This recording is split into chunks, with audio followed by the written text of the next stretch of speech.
Well, this is the 941st monthly meeting of the Amateur Telescope Makers of Boston. I'd like to welcome everybody. Our speaker tonight is David Levy, the title of his talk is A Nightwatchman's Journey, The Road Not Taken.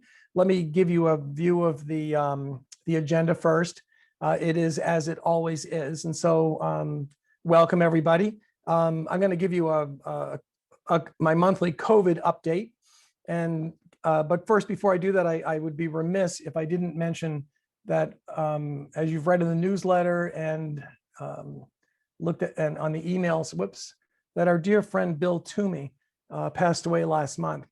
Bill was very active in the club, involved very heavily in the then named ARIO Observatory, which we renamed in honor of Bill. He was big in outreach and brought students in from the local communities to use that facility to collect data for their astronomy projects. So like I put in the newsletter, and you've already read it, Bill was a good friend to the Amateur Telescope Makers of Boston, and he will be missed dearly. So I'm just going to take a moment to be quiet and just think about Bill.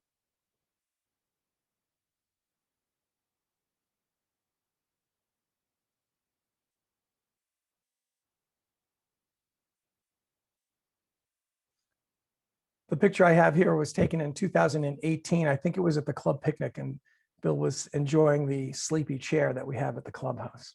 So when you get up to the observing site, do stop by the Toomey Observatory just to see what's inside there and what Bill was passionate about. So he will be missed. Rest in peace, Bill. This is Glenn's comic relief for the month. I found this, of course, on Facebook and sent it to him. I thought it was particularly funny. Yeah, I did too. That's why it's there. Thanks, Rich.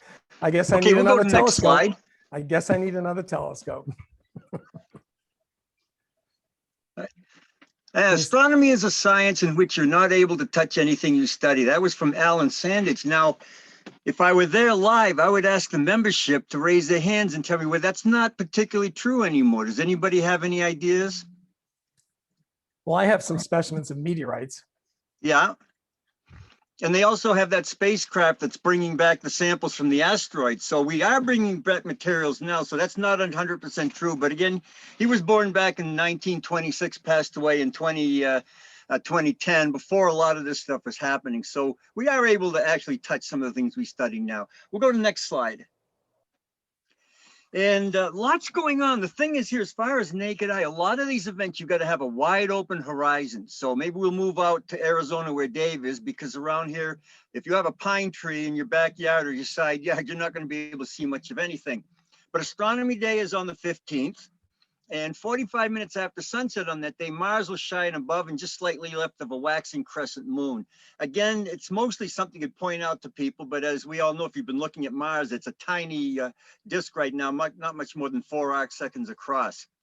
Mercury will be at its greatest eastern or evening elongation this month, on the 17th especially. And again, you still have to look low. You need a west-northwest horizon about 45 minutes after sunset. And at that time, it's probably going to be 10, 12, something like that degrees above the horizon. So again, you need a wide open area to see it. On Friday, May 28th, 45 minutes after sunset, Mercury and Venus are 4/10 of a degree apart. This is very low. It's not the only very low one, as you'll find in just a minute, but you have to look really, really low in the west-northwest. In fact, Mercury will be about a second magnitude object, so you'll definitely need binoculars for that pair. Saturn and Jupiter still in the morning sky. So on Monday, May 31st in the morning, Saturn is above and to the right of a waning crescent moon. By the way, that should say waning gibbous moon. And the same for the next night or the next morning. Jupiter will be above and slightly left of a waning, should be gibbous moon. Again, I'm kind of spoiled because when I write my articles for astronomy, I have an editor that finds these mistakes and checks them out. And if he misses it and it goes in the magazine, that's when the folks at Sky and Telescope have a victory celebration. Chapel blew it. Well, I missed those two things myself, Glenn. Sorry. That's okay. On June 10th, I know, Rich, you were talking about this. There will be a partial solar eclipse for us. It's an annual eclipse if you're up further north. And for us, it's already going to be an eclipse when the sun rises at 5:07 in the morning. And the end of the eclipse will be at 6:33. And at maximum, it's going to be probably, I think, 13, 14 degrees above the horizon. There, Rich has got it right there. So it's going to be very low in the sky. You'll have to have an open area. And I'll let Rich expound on that if you had anything to add. Well, that's about it. Well said, Glenn. This is a sunrise eclipse. And when the eclipse is over here in eastern Massachusetts, the altitude of the sun will only be about 13 degrees above the horizon. So hopefully it will be clear, but you need a really exceptional view to the northeast in order to see this. And of course, safe solar observing is a must. If you don't have a filter for your telescope, or if you don't have a dedicated H-alpha telescope, you can always project the image onto a sheet of paper, and you'll be able to see the nice crescent. I don't know what the extent is here in eastern Massachusetts. I want to say it's about 80%, but I don't know that off the top of my head. Yeah, that's pretty close, Glenn. It's pretty close to that, yeah. Is that what you said, Kelly? I'm sorry, pretty close, Rich. Yeah, and the other thing too is if you have the means to watch the sun rise, the sun will already be well into the eclipse, and there'll be this sort of shark fin sticking up over the horizon at the beginning of sunrise. And of course, you need an incredibly low horizon for that, like the ocean or up on some very high peak where you can actually see the sort of the true horizon. But you're right, Kelly, that'll look pretty cool as it comes up. And before we get to the object of the month, I just want to go back for a moment on the 28th, with Mercury and Venus 0.4 degrees apart. On that day, they'll be 16 degrees away from the sun. That's a relatively safe area for you to look to see if you can find those guys in the daytime sky. Venus is actually very easy to see. It's around it'll be minus 3.9 magnitude on that day. You can see that in your finder scope. And so, it's not a terribly dangerous area to be sweeping around because you're 32 solar diameters away from the sun. And so see if you can do it. Venus is easy. And if Mercury's in the same eyepiece field, you should be able to see that without any difficulty as well. So, maybe mark your calendar for daytime observations of Venus and Mercury. Hey, Rich, can I yes, interject for just a second? Of course, Tom, of course. So J.J. Hermes, people may remember, he gave a presentation to us a few years ago, reached out to me, and he was looking for anyone that might be able to do a live broadcast of the eclipse. And if you have the capacity and the ability to do it, please reach out to me and I'll connect you with JJ. He's very much interested in playing a role in having a live broadcast on the East Coast. So, and Tom, I saw your email, so it's easy to get back in touch with Tom. Just click on it, just reply to his email, and you can connect directly to Tom McDonough. Perfect. Thank you, Tom. Thank you. All right, let's see. Object of the month. Okay, just an aside, I've been working on my yard all day, working on my lawn fertilizing. And Rich, that background is bothering me because that's what my lawn looks like. As far as the Observer's Challenge, we got an easy one for change. We've been looking at 11th magnitude galaxies for the past few months. We got Messier 3, which is a globular cluster. It's about little fainter than 6th magnitude, so you can see it with the unaided eye from a very dark area.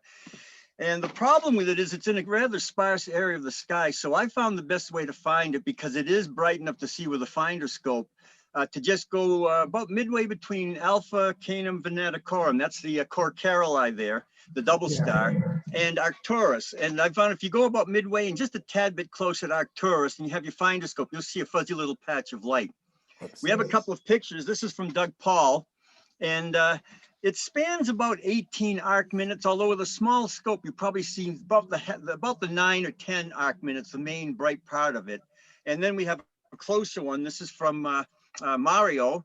And again, this is, I think it has something like 100,000 stars. It's about 180 light years across, about 33,000 light years distance.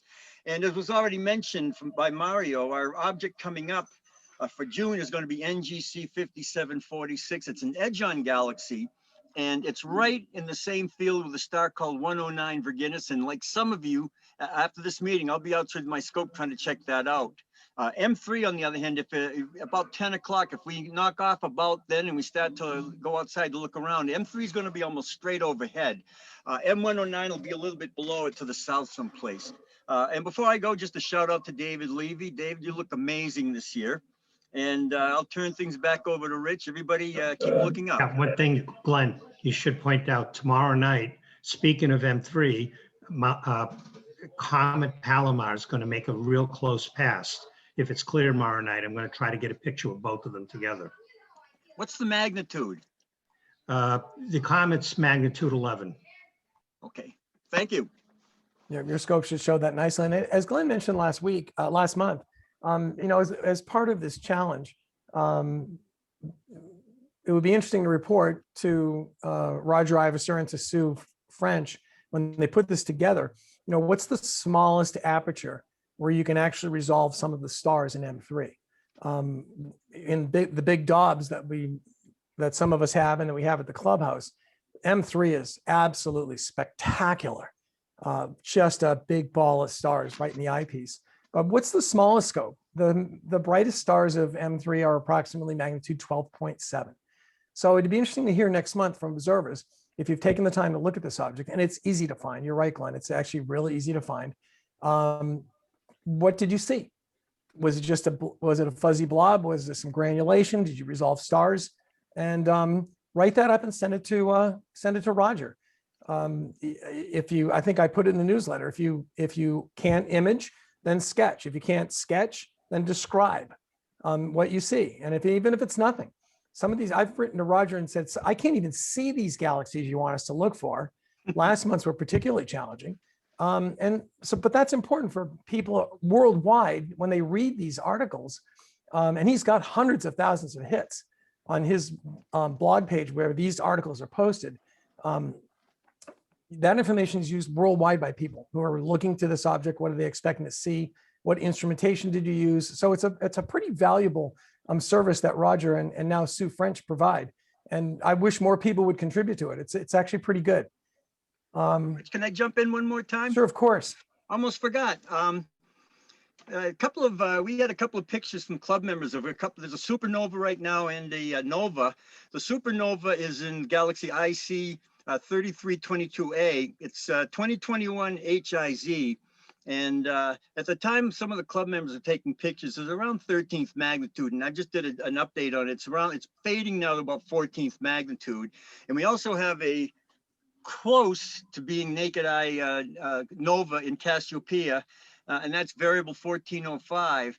And it's starting to fade as well. It got up almost to 5th magnitude, and it's already slightly fading back to about 6th magnitude.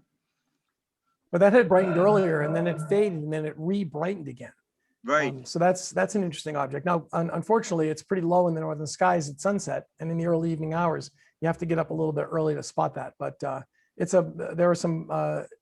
were finder charts on the Sky and Telescope website, and Right. if you just search for it, you can find those finder charts and find it yourself. It's just kind of neat to look at.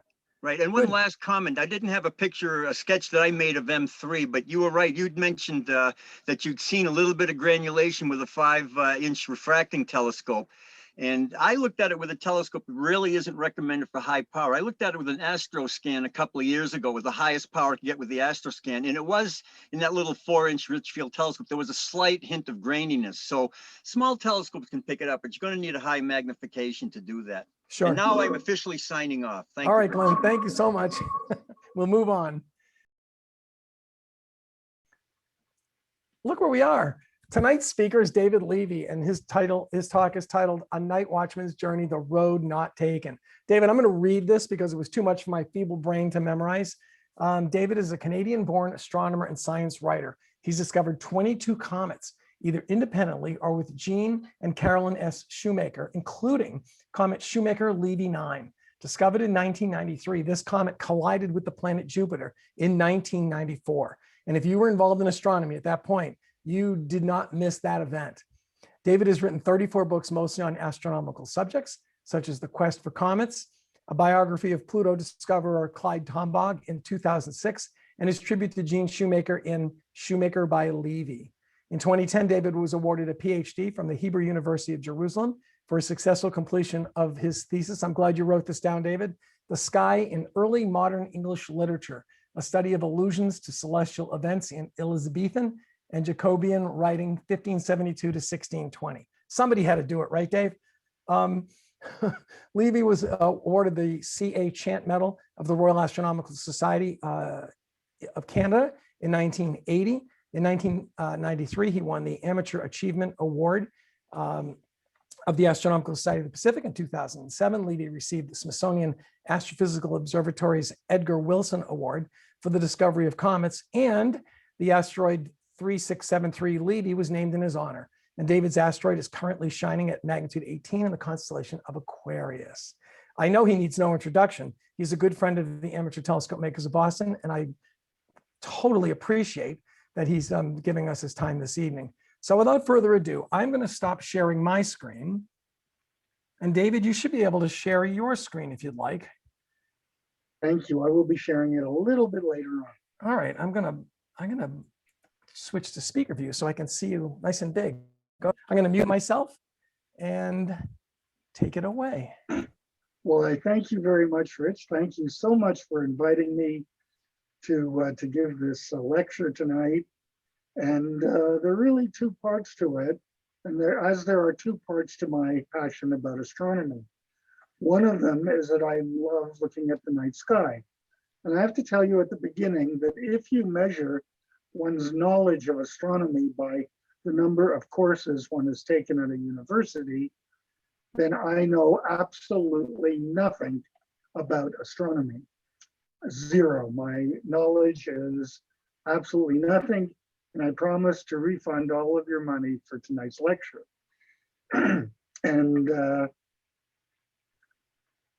However, if you measure a little bit of that by the passion of being out under the stars and looking up and enjoying the night sky, I don't think you can beat anyone. I don't think there's anyone who is more passionate about this night sky than I am. I'm out there every night. I love the sky. I open and close the old observatory out in our backyard until a few months ago. I was trying to close the building and it almost fell down. The roof almost fell down. And so now we have a new roof that is a little squeaky, but it's getting there. And I'm hoping that we'll be having the observatory up very, very soon. I recognize a lot of you, especially pleasing to be here, because I recognize some of you. I recognize a lot more of you from Stella fame that Wendy and I have seen in the past. Wendy is here at her computer over there, and I'm hoping that she is not being too much put asleep by my comments tonight. But Wendy is kind of interesting wonderful as an observing companion, but she's not as excited about comets as I am. I know for one thing, for goodness sakes, I will be out tomorrow night. So I just found out that Comet Palomar is going to be virtually within the same field as Messier 3 tomorrow night. I'm going to be out there to try to find it. 11th magnitude is going to be tight, especially if it's diffuse. If it's very diffuse, I probably won't be able to see it. If I do see it, it'll be nice, but at least I'm going to give it a shot. Now, it's hard to get people excited about looking at a speck of slowly moving haze. And Wendy is one of the people who isn't a lot excited about looking at pieces of slowly moving haze in the night sky. She does get excited if that slowly moving haze is something that I discovered the night before. And in 2006, it was Yom Kippur morning, the holiest day in the Jewish calendar for us. I got up early to do some comet hunting. I started at the planet Saturn, just a couple of degrees north of Saturn, and I was moving my telescope towards the south, encountered Saturn. It was just magnificent to see Saturn in the ring. And then right next to it, there was a fuzzy spot. And I thought, okay, I'm no stranger to ghost images. That's what it is. But it didn't go away and it didn't seem to move around much. So I tried a different telescope and I saw the same ghost image in the same spot. And I thought, well, this is kind of getting interesting. And then I decided to take a telescope of mine, another telescope with a camera on it, and take some pictures. It was easy to just center the telescope on Saturn, take some pictures, bring it inside. Took 5 or 6 and then blinked them. And you can see this moving comet move down the line, just like that. It was just wonderful. And I practically jumped out of my skin. I know I had done this 21 times before, but each time is so special and so precious for me. Actually, the introduction that Rich so well read before said that there were 22 comets. I can actually amend that. It's really 23, in that in 2010, Wendy and I and Tom Glinos found a comet that he had picked up automatically on a telescope that he was running at the time at our observatory. And he didn't know about it. It was reported automatically as an asteroid. And then all of a sudden, a friend of mine called and said, why didn't you tell me about the new comet you had found? And I said, what new comet? And he read to me the IU circular, and I read it myself, was totally understood what had happened.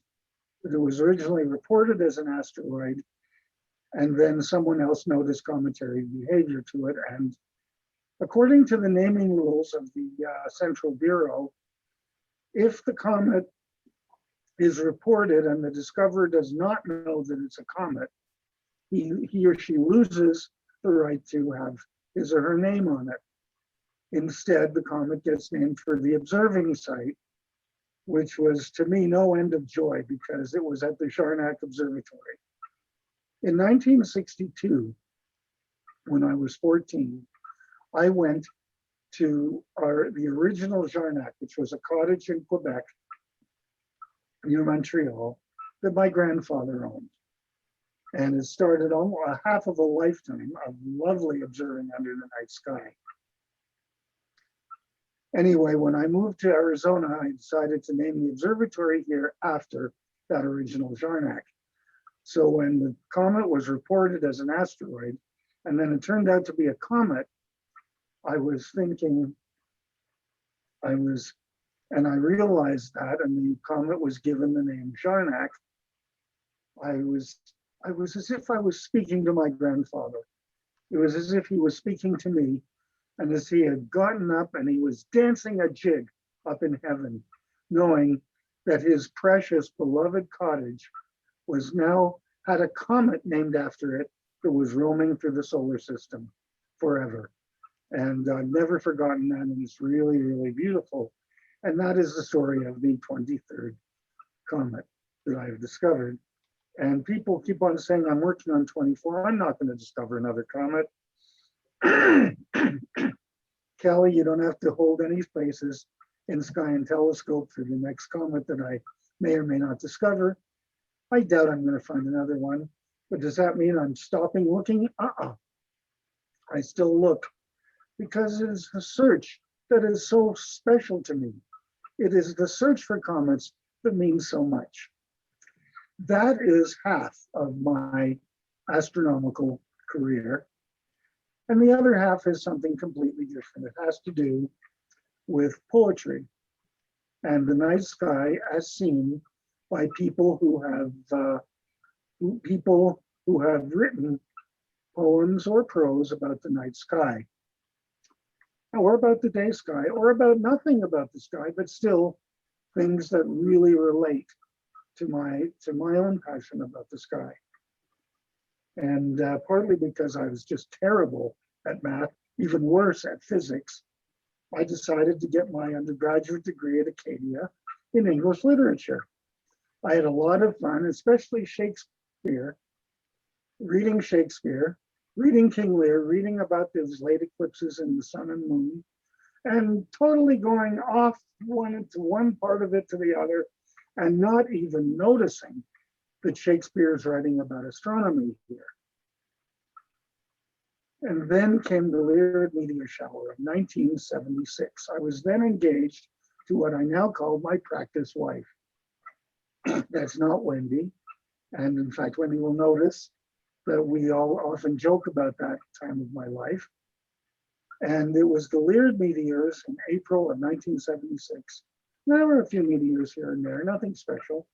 But as I'm sitting there looking up at the sky, I casually started to mention to myself, I wonder how many other people in past years have observed the night sky and written about it. And of course, since I knew a little bit about poetry, I thought, I wonder how many poets have written about the night sky. I knew that the next day I was going to take a train trip to Kingston to meet with my master's thesis advisor, Norman Mackenzie. And right away, I decided I was going to do a thesis that would connect astronomy and literature. And right away, he suggested Gerard Manley Hopkins, who was interested in astronomy. It turned out I did my master's thesis on the poetry of Gerard Manley Hopkins. I think a lot of you have studied Hopkins in high school or in college, and you hate him. He is so complicated with his sprung rhythm and everything else. He has no, he has plenty of ideas of how to write a poem and how to put passion into his poetry, but it is so hard to read and so hard to comprehend that if you were just reading him in high school, reading poems like The Windhover, you would have been very, very hard pressed to appreciate what Hopkins had to say, until you bump into the poem that he wrote about a comet. He wrote it when he was at Oxford. He was a college student. It was before he came up with all of this hoi polloi stuff about sprung rhythm. And he just wrote this absolutely magnificent piece comparing the speaker in a play he was trying to write to a comet. I am like a slip of comet, scarce worth discovering. In some corner seen bridging the slender difference of two stars. But when she sights the sun, she grows and she sizes and spins her skirts out, while her central star shakes its cocooning mists. And so she comes to fields of light. Millions of traveling rays pierce her. She hangs upon the flame-cased sun and sucks the light as full as Gideon's fleece. But then her tether calls her. She falls off, and as she dwindles, sheds her smock of gold amidst the sistering planets, and then goes out into the cavernous dark. So I go out, my little suite is done. I have drawn heat from this contagious sun. To not ungentle death, now forth I run. I thought that was a beautiful, magnificent poem. And it forms the major chapter of my master's thesis on Hopkins and astronomy. And I decided to leave it at that. I thought I had enough education, and except for one thing. I remember when I was an undergraduate student, I was talking with my father one day, and he said, "Do you enjoy Shakespeare?" And I said, "Sure, I think he's pretty good." And he said, "Pretty good?" My dad was as passionate about William Shakespeare as I am about the night sky. And after he was finished telling me about singing the praises of Shakespeare, I honestly had the feeling that if I didn't inherit his love of Shakespeare, he would disinherit me, take me out of his will. And I told him I would get interested in Shakespeare. And it was while I was at Queen's taking the graduate course in Shakespeare that we were doing King Lear, and we got to the eclipse part, and it suddenly hit me that this man knew his astronomy. These late eclipses in the sun and moon portend no good to us. It was wonderful. And I thought, maybe I should take Shakespeare a little bit more seriously. At the time, it was hard to do that because my father was beginning to forget things. He was beginning to forget names, beginning to forget people. And when Dad in his prime was a very first-rate lawyer, and a substantial courtroom presence. And I remember when he was at McGill, he took part in the mock parliament. He was the Minister of Health. And someone asked the Minister of Health what you were there doing in research on cancer. And without even a thought, Dad stood up and said, I wish to inform the honorable member from so-and-so that nothing much has happened yet, but we are doing everything we can, sir. Anyway, Dad kept on with this. He had a wonderful sense of humor, brilliant mind, but then he was losing it with the onset of Alzheimer's disease. So we're at Queen's and we're studying Shakespeare and we're studying King Lear. And it's a small group of people with a professor. And she was trying to get us to talk about Lear's losing his mind. And it got to my turn. And I said, it's got to be difficult for me to talk about this because right now I'm more concerned, not so much about King Lear losing his mind, but about my father, who is now suffering from the ravages of Alzheimer's disease. The class was silent. The professor said, to hell with King Lear, we're going to talk about your dad for the next 15 minutes or so. And just let's talk about it. And I told him much as I'm telling you right now, just how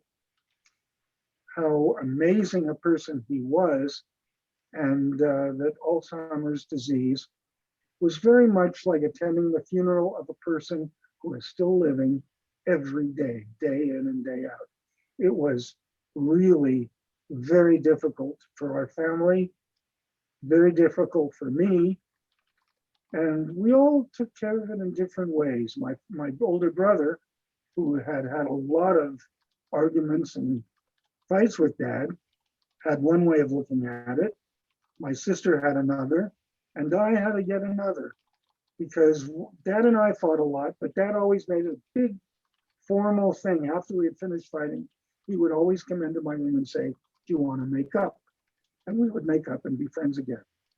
And as Dad grew older, he was even more locked into that business of making up and becoming friends. We got along really very well in those last years.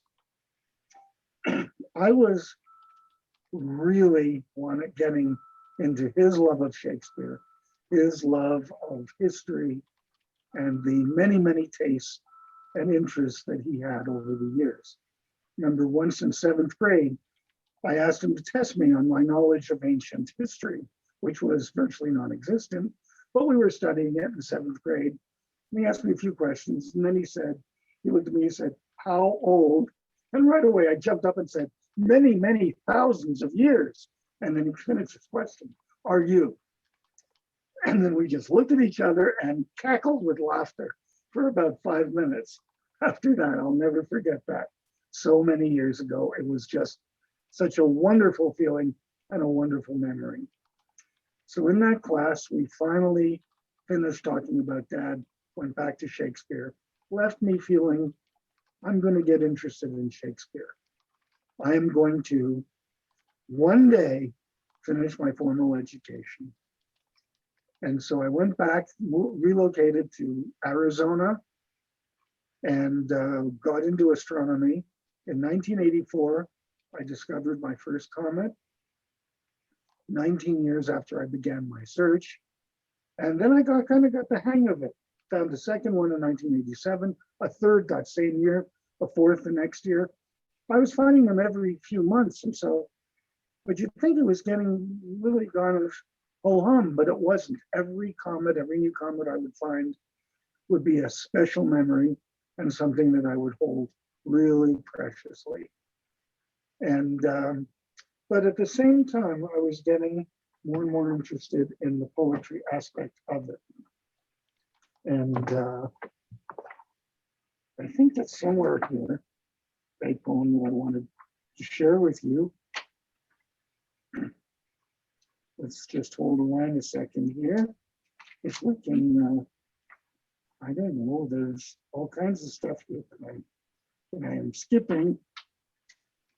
There's all kinds of things. And here we go. Something that I did in high school. And since this is an American audience, you may not be quite as familiar with this poem, as I would like to introduce to you right now. It was written by John Gillespie McGee, Jr. He was a teenage pilot, number 412 Squadron of the Royal Canadian Air Force. 2 weeks after he wrote this little poem, dashed it off, he was killed in a plane accident, a training accident. And the poem that he wrote, he just sent it to his parents. And it has now become one of Canada's most famous poems. Oh, I have slipped the surly bonds of earth and danced the skies on laughter's silvered wings. Sunward I've climbed and joined the tumbling mirth of sun-split clouds, and done 100 things you have not dreamed of, wheeled and soared and swung high in the sunlit silence. Hovering there, I've chased the shouting wind along and flung my eager craft through footless halls of air, up the long, delirious, burning blue. I've topped the windswept heights with easy grace, where never lark or even eagle flew. And while with silent lifting mind I've trod the high untrespassed sanctity of space, put out my hand and touched the face of God. And those last 3 lines just shake me to the core every time I read them. And after the Challenger accident in 1986, President Reagan actually quoted those lines in his eulogy, which showed that this poem was far more than just a Canadian poem. I think it is the second most famous poem in all of Canadian literature. And the most famous one, I've got to say, is The Cremation of Sam Mcgee. And I think we all know that poem. My uncle had memorized it and one night just quoted the whole thing from memory, about all 40 odd stanzas of it. My dad never memorized it, but he loved it just as much. And we talked about it. It talks about the stars going out and the northern lights of seeing queer sights. But it was just fun how so many people have written about the night sky, not the least of which was William Shakespeare. And I remember a number of times my mom, and especially this was after my father had passed, my mom would tell me, she said, "You have a habit, David, of starting big projects and not finishing them." She didn't say that quite so much after I started discovering comets, but she still did a little bit. She stopped saying that totally after I was part of the discovery of Comet Shoemaker Levy 9. But it still kind of left me there a little bit uncertain. And very, very suddenly, around 1984, I thought, I really need to finish this. I really need to get a PhD. And then it would get into my mind and I'd think about it and I'd sort of squash the idea like a flower and forget about it. And then 5 years later, it would come back. Another 5 years again. 2010, I'm sorry, 2001, it came back again. By this time I was married with Wendy. And so I told her, I said, every 5 years this idea comes up, I'm going to get my doctorate. And she said, "Oh, really?" And I said, "But sweetie, don't worry about it, because what happens when I get this idea is I stomp on it as hard as I can, and the idea goes away for another 5 years, and we won't have to deal with it for 5 more years." And Wendy said, I'll never forget the words that she said after that. She said, "David, let's talk about this. Do not stomp on it this time. Let's just talk about this. The work you're doing because of SL9 is beginning to drop a little bit. You have a little more time. Why don't you make some inquiries?" And I did. Right away, the Hebrew University got my attention because Wendy and I visited that not too long before and realized what a special place that was. And so I wrote to them and I encountered a professor, Lawrence Besserman, who has passed away since then, who volunteered to become my thesis director. And the person that I wanted to write about this time was William Shakespeare. I wanted to do what Dad had asked me to do, to inherit his love of Shakespeare. And I did that. And what we did is I only made 2 brief visits to Israel during that time, once during the time I was doing it, and then again to graduate. But it always felt to me like the office and the place that I'm giving this talk to right now, it always felt to me as though I was at the Hebrew University. And not long ago, I made a little poster out of some of the stationery I have, and it says Hebrew University of Jerusalem, Jarnac Observatory Campus. And I put that on the glass door near the office. I don't have it to show you, but you can just imagine it. And I just love looking at that. I love walking in each day with a little smile on my face. And you know, when you get a doctorate, especially late in life as I did, you're wondering if you have the chutzpah or the ability to finish the job. And there were several times that I thought I wouldn't finish it because my advisor did not like the proposal. He did not like the preface. He did not like the first chapter, and neither did the committee. But he kept on encouraging me, and I kept on making changes and revising it. The committee people resigned, and we got a second committee because when they resigned, I asked him if it would be okay if I got a committee of professors from other universities to join that committee for my thesis. And the university loved that idea, and I got one person from the National Academy of Sciences. I got people from universities in Canada. My old English professor from Acadia was there, and other professors as well. We finally was able to get a proposal that they were happy with, and I started working on it. And again, preface was okay. First chapter was lousy. Second chapter was lousy. And then I had a minor stroke.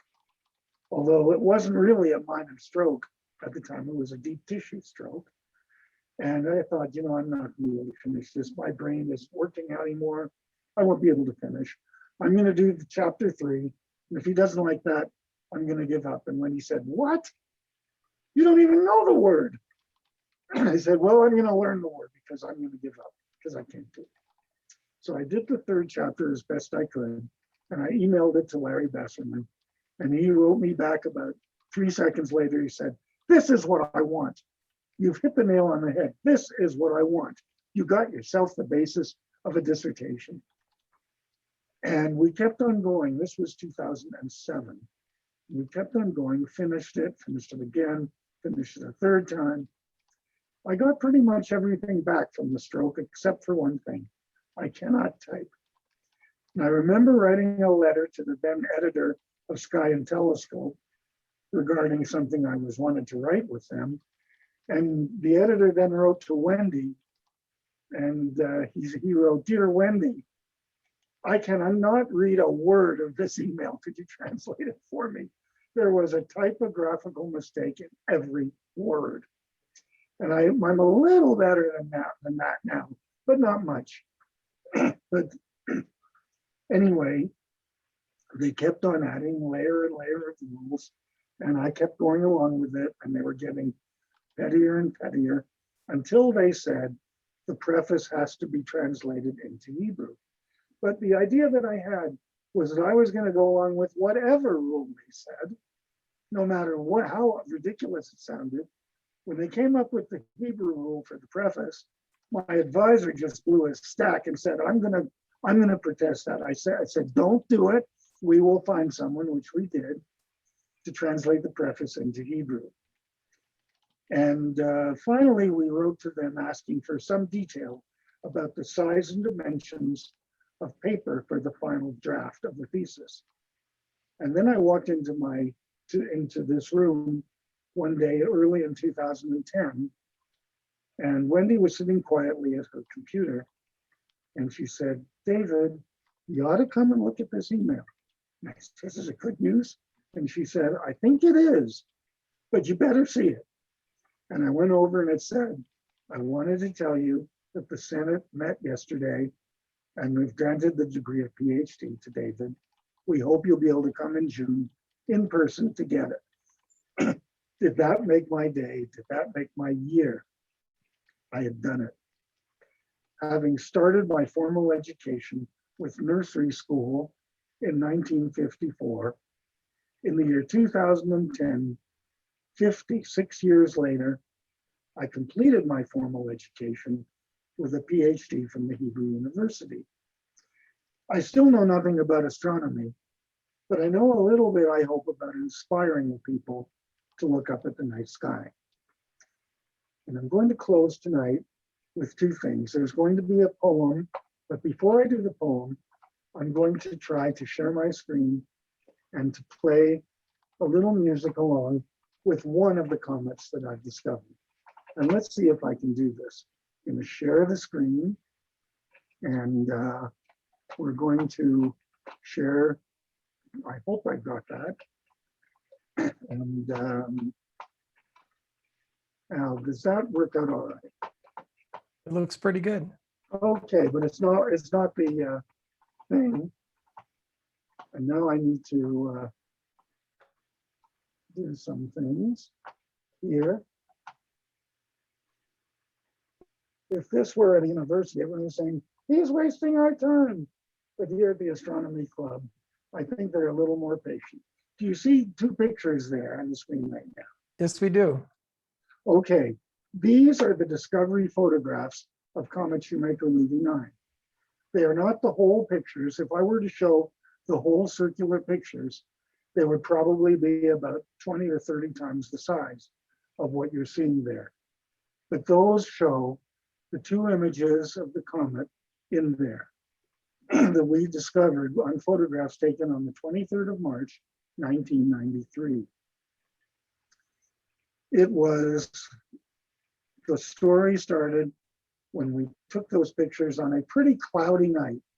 And in fact, after we took the first of the two pictures, the sky got very cloudy and we couldn't take the second one for almost 2 hours. Then we got the second one. And then 2 days later, Carolyn is scanning those images and suddenly she just stops. And she looks at them and she says, I don't know what I've got, but it looks like a squashed comet. And it looks like a squashed comet. And Jean rushed to the stereo microscope and looked. And she said, do you see it? Do you see it, Jean? And Jean, he looked at Carolyn, he looked at me with a look I'd never seen on his face before, of absolute bewilderment. And Carolyn stood next to me at the time, and I looked at her and I said, you are kidding, aren't you? Because we joked around an awful lot during those years. And she looked at me and she said, no, I'm not. So I looked at this thing and saw that. And I was able to get a friend of mine from Tucson who had clear night sky that night to confirm it. And I remember telephoning him a few hours later, and he picks up the telephone. His name was Jim. Picks up the telephone. He says, "Whoa." And I said, Jim? He says, uh-huh. And I said, are you okay? And he said, the sound you just heard is me trying to pick my jaw off the floor. And I said, do we have a comet? He said, boy, do you guys ever have a comet? He said, it's the most unusual comet I've ever seen. They're like about 15 nuclei, each with a tail. And then there's a train of dust that goes off in each direction along the orbit plane. And it was something else. But that was nothing compared to what happened on May the 22nd, 1993. A few days before that, Brian Marsden sent me a letter. I think it said something like, watch this space. And he said, David, I want you to know that it's quite possible within the next few days, there's going to be some pretty substantial news regarding the comet. And he didn't tell me further, and I didn't ask him. So I got to Palomar, we were observing again, and we're sitting there on the 22nd of May. Jean is reading Time magazine, and Carolyn is scanning images, and I'm reading my email, and there's a circular from the Central Bureau about our comet. And it talks about the fact that the parabolic elements are no longer viable, and that it is a now periodic comet, Shoemaker-Levy 9. And then he said that 1993, about 8 months before discovery, the comet made a very close approach to Jupiter, which probably explains the broken up nature of the comet in the first place. And then he describes how the comet will make an even closer approach to Jupiter in July of 1994, in which the perigove, the distance between the comet and Jupiter, will be 0.3 Jovian radii. And he let his readers think about that for a moment. And then he explained in the next circular that that meant that there would be a collision. I remember when we discovered the comet in 1993, the New York Times, it was unusual enough that the New York Times had an article about it explaining that the comet was so unusual, broken up. And they published it on like page 29 on section 4 of the Times.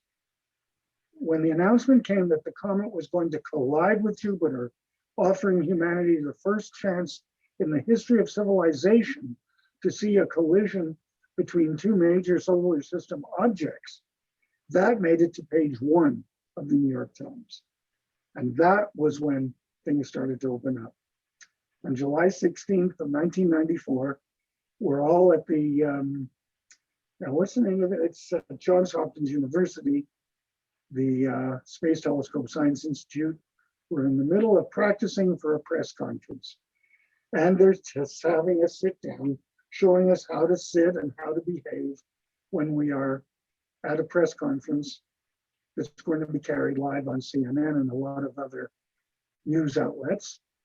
And as we're preparing for the press conference, Hal Weaver opens the door with a piece of paper in his hand.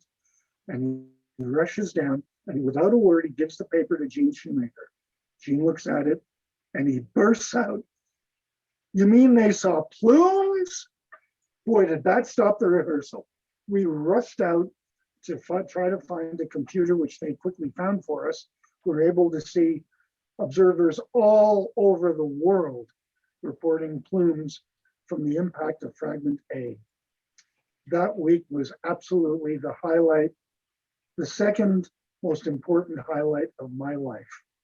And some of you may ask, what is the first most important highlight of my life? And that was the moment that Wendy said she would agree to marry me and our wedding and our marriage. That has been the real highlight of my life. And I can't say that enough, sweetie. Anyway, it was a very, very special,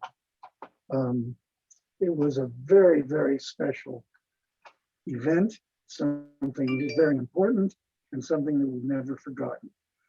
It meant that we went to the White House. We did get to meet President Clinton briefly, but we had a very good conversation with Vice President Gore, who was not interested in talking about politics, who was interested in telling us that he got to see the impact spots from his house at the Naval Observatory.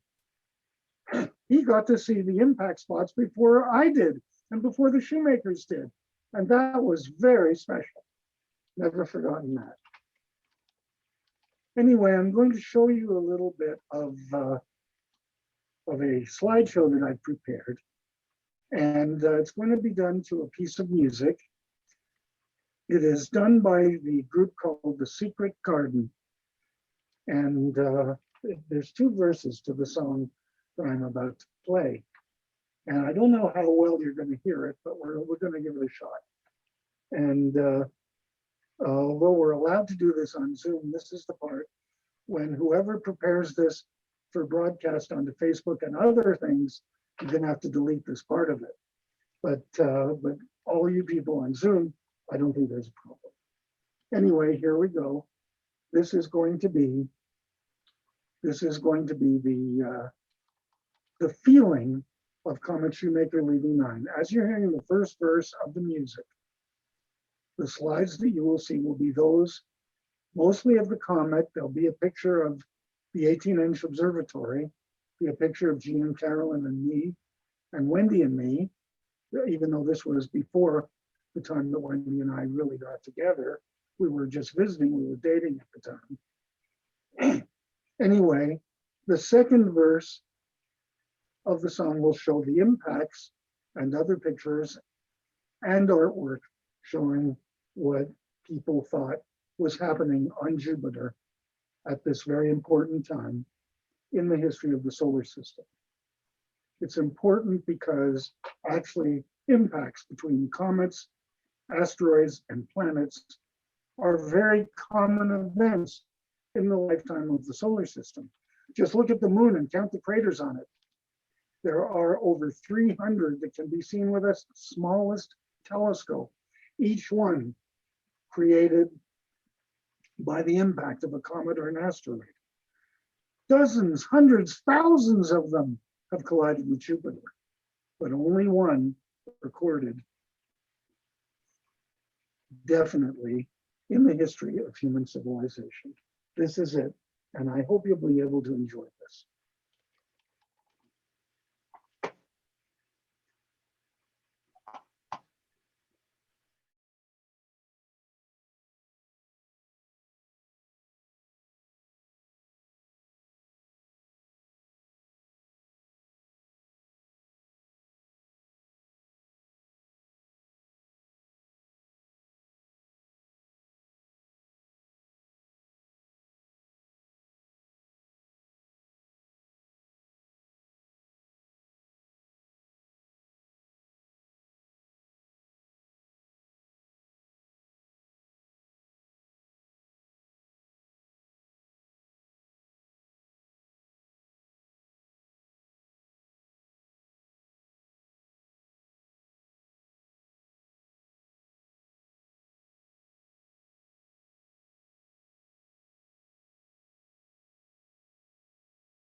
I'm going to end tonight with my favorite poem, one that Wendy and I think have acknowledged as our favorite.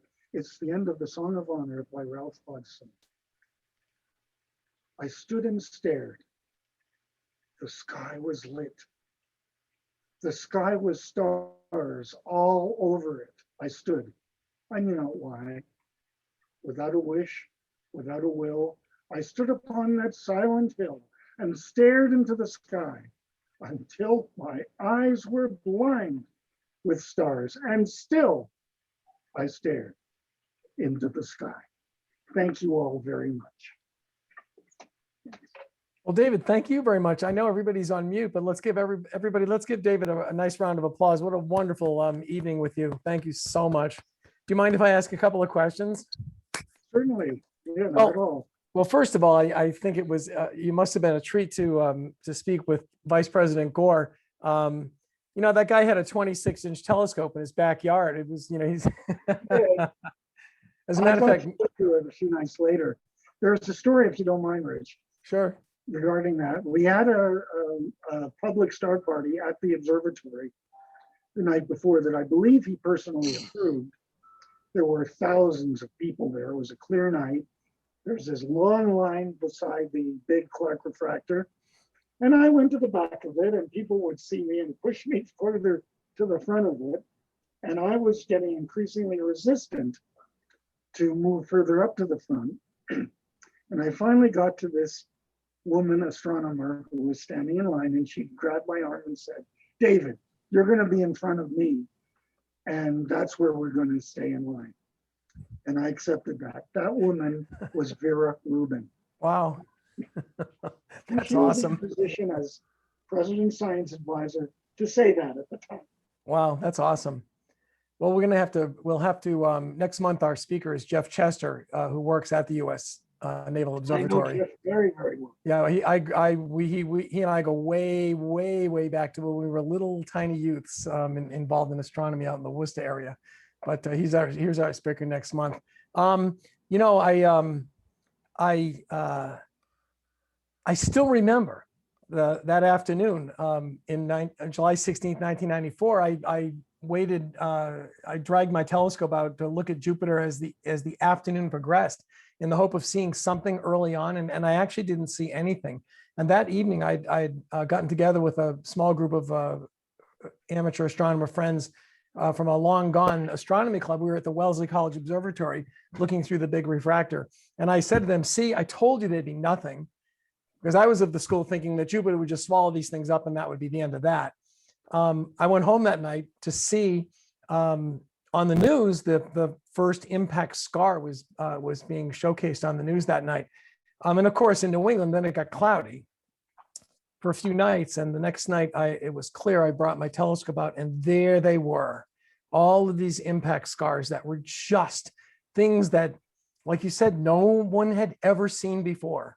I literally went door to door and dragged people away from their evening meals and brought the kids out. And we had numerous star parties treating people to look at those impact scars. And I'm so glad you showed that one picture of one of the impact scars, one of the bigger ones, overlaid on the Earth to give you some sort of perspective as to how large they actually were on Jupiter. Just incredible. Amazing. One of the high points of my observations ever. So thanks for discovering that comet for us. Well, that was very special. And if you wouldn't mind plugging something, would that be okay? Sure, go ahead. Okay, we have a book out. We kept it a pretty good secret, we have. It's my autobiography, and it is called A Night Watchman's Journey. It is the story of my life. The subtitle is The Road Not Taken. And in it, I talk about my life, my story, the highs, the lows, battling depression, battling other asthma and other things in order to do what I wanted, which would be pretty successful. One of the things I remember telling Gene and Carolyn during the time we were observing, I said, I might be pretty successful as a comet discoverer, but I've never been terribly successful at dating. My first marriage collapsed after a year or so, and just had that part of my life hadn't really worked very well. Little would I know that I would meet, that my mom would recommend that I go out with a girl named Wendy Wallach, who she described as a professor at New Mexico State. It turned out the only course she taught at New Mexico State was swimming instruction, but she was really a middle school teacher for 26 years. I've always had a love and respect for anyone who would be a teacher, especially one as long a career as Wendy had. But you know, mom suggested I go out with someone, and right away, you know, that's not going to work. Could you imagine my mom's feeling when a few years later, I was sitting with her and I said, Mom, ask me who I'm dating now. She said, David, who are you dating now? I said, Wendy. She said, you're kidding. I said, not at all. She said, do you think this has a chance? And I said, yes, I do. And she practically jumped out of her skin, just dancing around the room, so excited. Anyway, on March 23rd, 1997, the fourth anniversary, that would be fourth anniversary of our discovery of Shoemaker Levy 9, Wendy and I were married at the Flandreau Science Center at the University of Arizona. And we're now going to be 25 years next year. Wendy, we're going to have to do something special. Silver anniversary next year. That's fantastic. Well, you know, David, I watched an interview that you gave around the 50th anniversary of Apollo 11, and you had mentioned that by the time 1969 had rolled around, you were already passionate about astronomy. How old were you when you sort of got the bug? I was 12. 12 years old. And were there, I think a lot of us share the same sort of timeline. Was it something that just hit you out of the blue, or were there earlier little seeds planted, if you will? There were definite seeds that were planted. A meteor that I saw in 1956. But you're right, it hit me with a literal bang. Riding my bicycle to school, and I hit the curb at a busy intersection, fell off my bicycle, broke my arm. A cousin gave me a book about the planets, our sun and the worlds around it. And there's a copy of that book in the Library of Congress, by the way. Anyway, I read that book and I was just sold right about after that.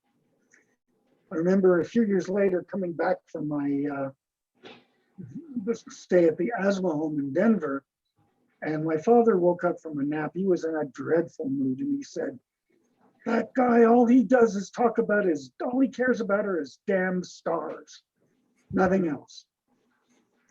A couple of decades later, he said, remember when I criticized you that day? I said, yeah. He said, I take it back. I take it all back. And, by that time, we were getting along a lot better. And then I remember as his mind was beginning to go, and he didn't really know who I was. But he looked at me one day, we were sitting in a synagogue, and he said, you're different, aren't you? You have a passion about what you do. And I said, yeah, I am a little different. But this different boy loves his dad. That's awesome. That's awesome. Now, I'm going to ask only one more question, because the members here know that I could talk to you, just you and I, all night long. Like we could just go on and on and on. I want to give others a chance. But tell us about the times you spent with the discoverer of Pluto, because that must have been a pretty fun chapter of your life. It was special. I first was in the same room as him in June of 1963. I was in Denver.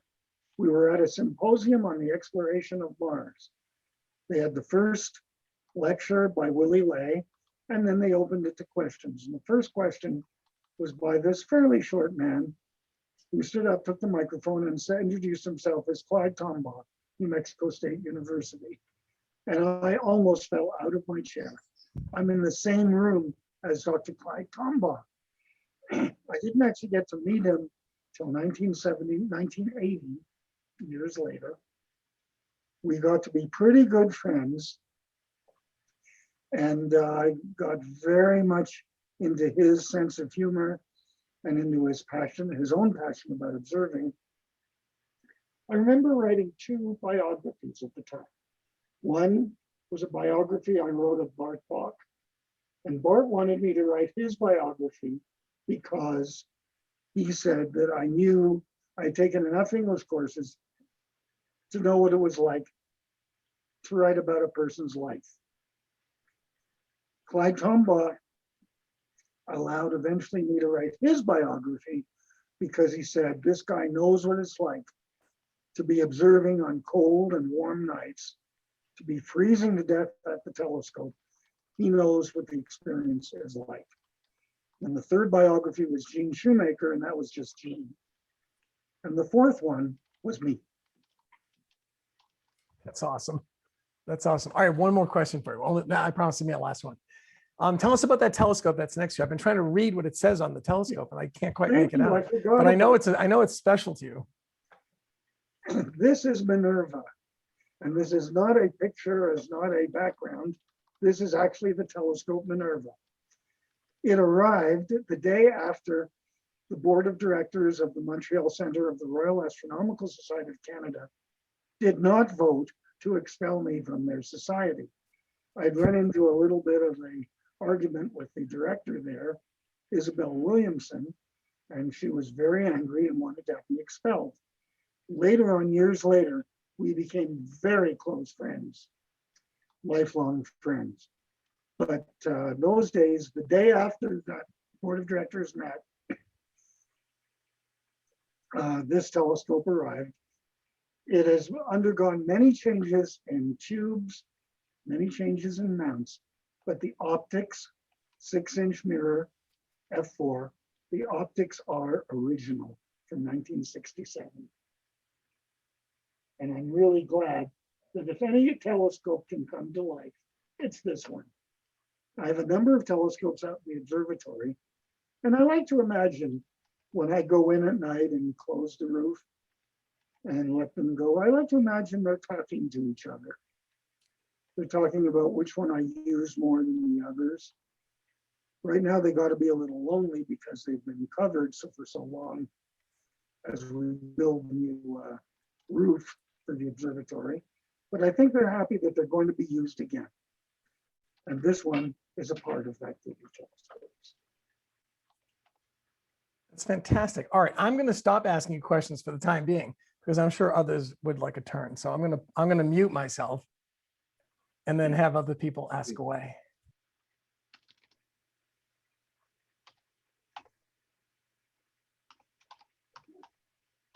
Nobody has any questions, but David No Levy. question. I've got one. All right. Hi, so thank you for the talk. It's an honor to be able to ask you a question, but I was curious, what do you estimate the probability of discovering that the Shoemaker-Levy 9, if you hadn't discovered it then, and you know, since there was a short window before it hit Jupiter? I think what you're trying to ask is, would the comet have been discovered by someone else? And if you asked the someone else, they would have said yes, but I don't think so. Our main competition at the time was Eleanor Helene and her program. And they actually detected the comet before we did. They were on the same telescope just before we were, but they didn't spot it. They actually noted it on the films without seeing that it was a comet and that it should be studied more. I think if it hadn't been reported, they would have just let it go, put it back in the pile. There was a group in South America that came up after the discovery with a discovery image from about 3 or 4 weeks before. Again, one that had been found but never reported. So my feeling is I think that if we hadn't reported it, we certainly would have noticed the effects of suddenly seeing these very dark spots on Jupiter. And someone might have said that it is possible we're seeing the impact of an asteroid or a comet on Jupiter. And it would have been some news, but nothing like what actually happened, because the world was ready.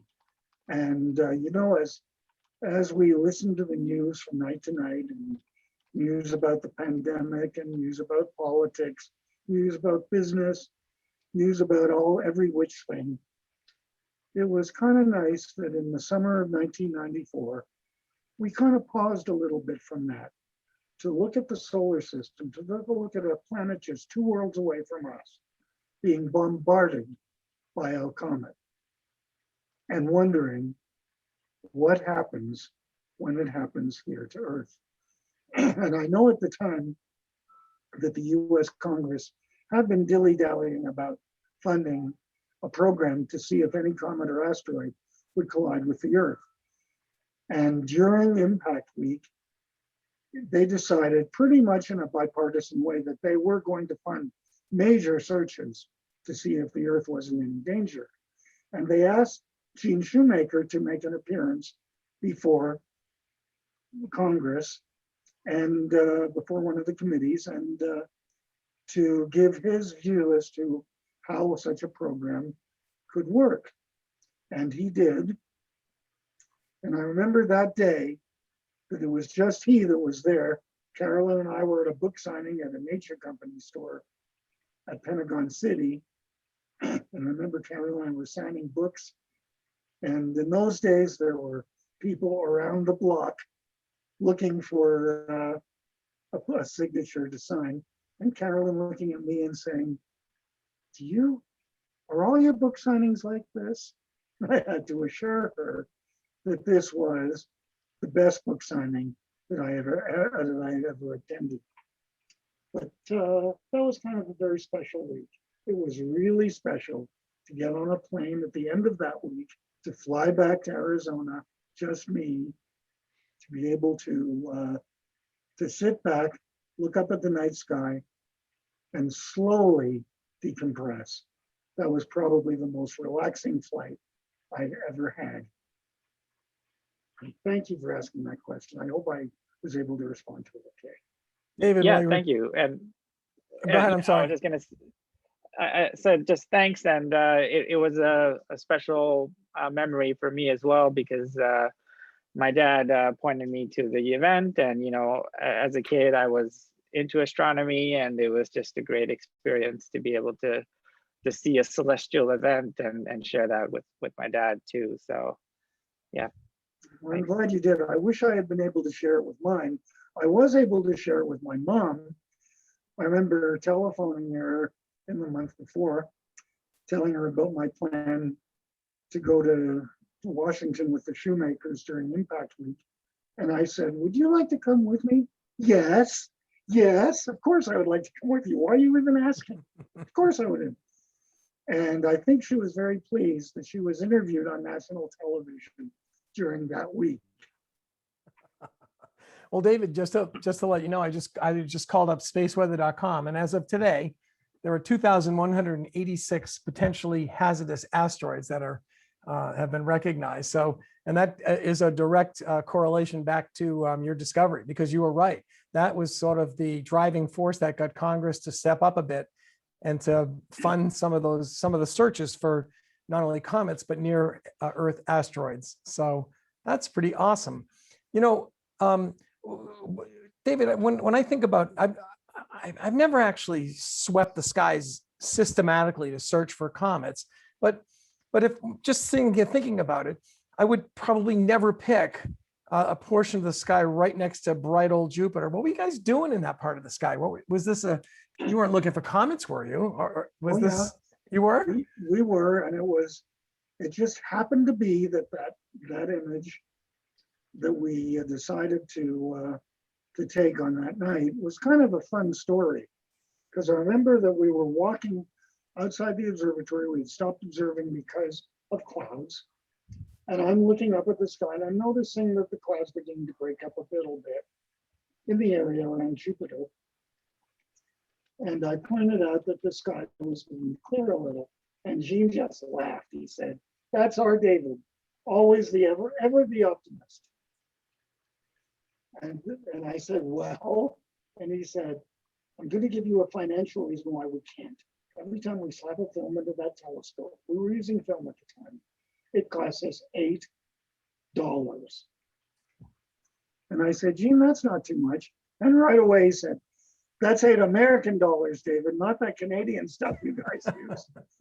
Anyway, at this point, Carolyn's looking up and she says, "You know, Gene, he's right. It is clearing a little bit." And Jean looked up and Carolyn looked up and I looked up and Jean said, "Let's do it." The next picture we took happened to have Jupiter in the field. And there were still clouds around. And I didn't think I'd be able to find the guide star. I was able to guide on it, hoping that this picture would not be the one that gets shown to everyone. And then it clouded over again and we had to wait almost 2 hours before the sky cleared again. And we were able to take the second of the pair of pictures. And then Carolyn found the comet 2 days later on the 25th. That's fantastic. That's fantastic. So David, this is Kelly.